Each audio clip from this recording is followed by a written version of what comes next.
White flag raised. And that off in the Grade 1 Tattersalls Ireland Novice Hurdle. 10 over 2 miles and 9 flights, and vying for the lead, Kate Doughty. One out from the rail is Cat of Fun, attended by Eastern Legend. And the English runner over Good and Clever. Close up in between horses, Kopek Des Bordes, followed by Bleu de Vassy.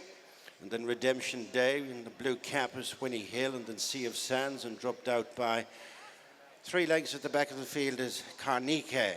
Eastern Legend has just picked it up, heading away to flights 2 and 3, followed by Cat of Fun, and then Kate Doughty, who's followed by Kopek Des Bordes. On the inside is Redemption Day, and then Bleu de Vassy, Good and Clever. The back 3 are Winnie Hill, Sea of Sands, and Karniquet. Facing up to flight number 2, it's Eastern Legend from Cat of Fun, and then Kopek Des Bordes.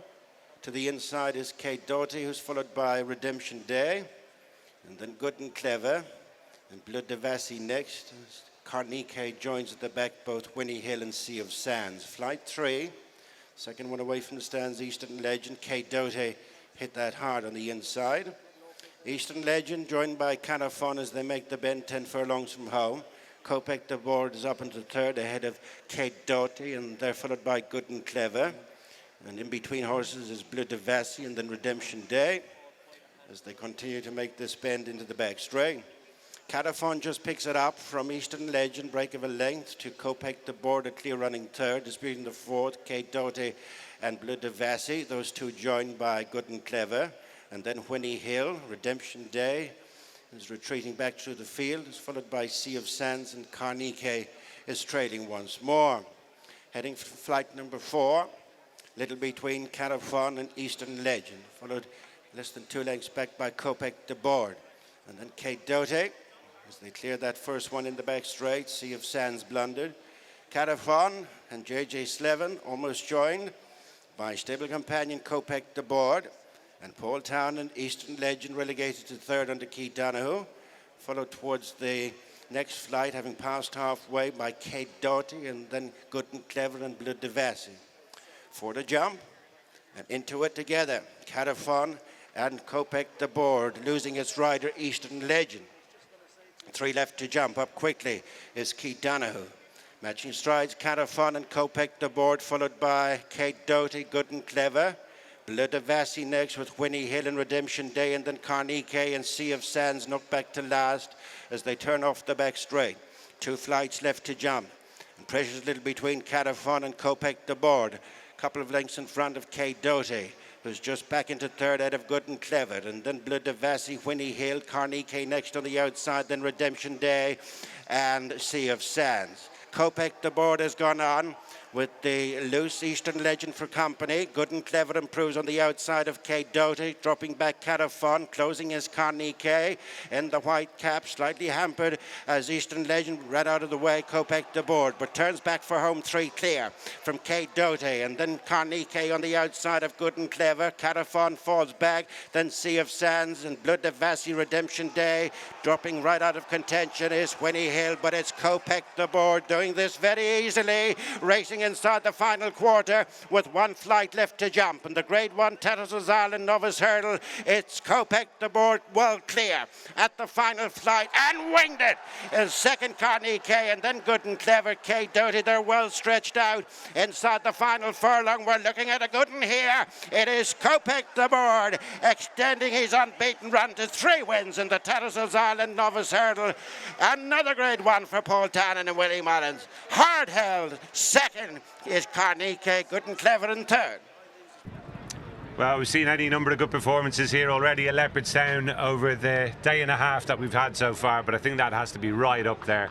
Proper wave factor there, Ruby, from Kopek Des Bordes. There was, wasn't it? Jumped much better. Gary jumped like he'd been schooling, actually. He get quite hot in the ring, and he was a bit keen at times in the race, but he has some engine. But to jump how he jumped at Christmas and still win, you knew he had an engine. It was only a matter of whether he could get the jumping together or not.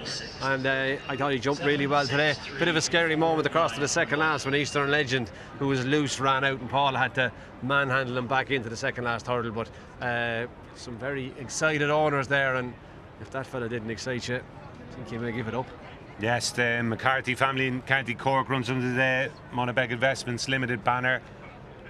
Paul Townend there Really did, bar that loose horse getting in his way. Eastern Legend, after disappearing down the back straight, that was the only anxious moment. Look, you don't often have the luxury of having a leisurely look behind Ruby off the home turn in a 2-mile novice hurdle like this, a grade 1. Sauntered up to the last on him. I thought dropping down the trip at Supreme Doughty, he didn't jump, he wants to go back up in trip. Karniquet ran much better than he did at Christmas, so too did see Good shout with him, by the way. Yeah, he was just a bad price. Good and Clever's run well too, Gary finished third. Carafon has dropped completely out of shot, so too was Redemption Day, but this was a 1 horse race from a long way out, Gary, and this fella, some engine, hasn't he? That's it. I mean, the suspicion was that it was an incredible engine to do what he did at Christmas after taking so many hurdles with him, and then Cowabunga coming out and doing his bit for the form next time as well. But wouldn't be surprised if he'd a hood on him the next day.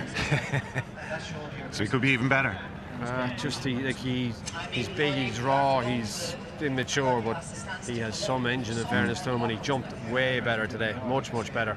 And he's put the rest of them into place. Just listening to Paul Townend here on the big screen behind us, who's being interviewed, he thought they were hacking. I think Mark Walsh said the same thing yesterday in Masborough. When you're riding one that's a cut above the opposition, it feels that way. Coasting home there with his ears pricked, just in a different league. And look at Patrick Mullins having a look behind there to see how far clear the rest he was. It's just always interesting to see. But they finished strung out all over Leopardstown. This fellow was spectacular. Well, what must it be like to own a horse like Kopek Des Bordes? Not a question that many of us will get the answer to, but luckily the McCarthy family will. Charlie and sons and family with me now. Charlie, that was very, very special indeed. I'd love to know what it was like amongst you all as he was striding majestically up the running. Well, when you see your sons cry, grown sons cry, that is something you can't buy. That is a feeling that I'll take to my grave with me. It's unreal, it's unbelievable, and I'll wake up tomorrow morning and I'll say, is this dream still alive, that I have a horse that has a very realistic chance of winning in Cheltenham? And it's very good for the boys and myself, and where I'm coming from, he's the talk of the town, he's the talk. But look, today he showed us after the last day he didn't jump a hurdle, and Patrick said he must have some engine not to jump a hurdle and to win the race. But today he showed us the real Kopek Des Bordes. Charlie, will you introduce us to the whole family and just tell us a little bit about where this all began for you? First of all, my oldest son, Charles John, called CJ, James, Andrew and David, right? I said to Willie I'll buy a second horse, and I came up to see Willie above in his yard with CJ.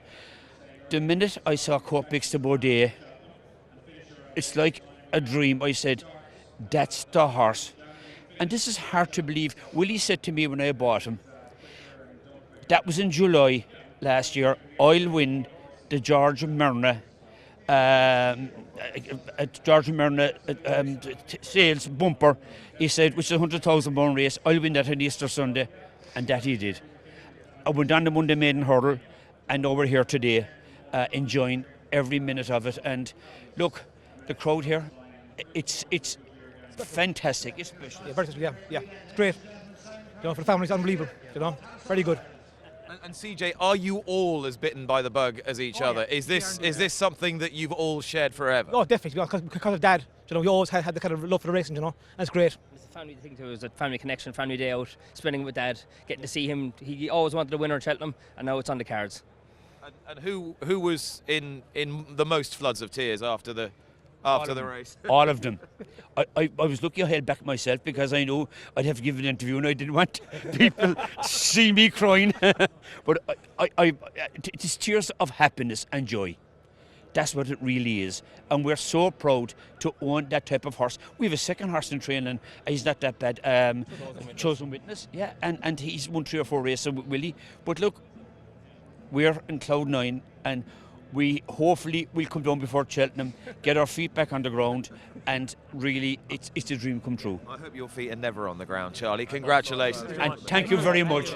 Thank you. Watch live racing now on racingtv.com.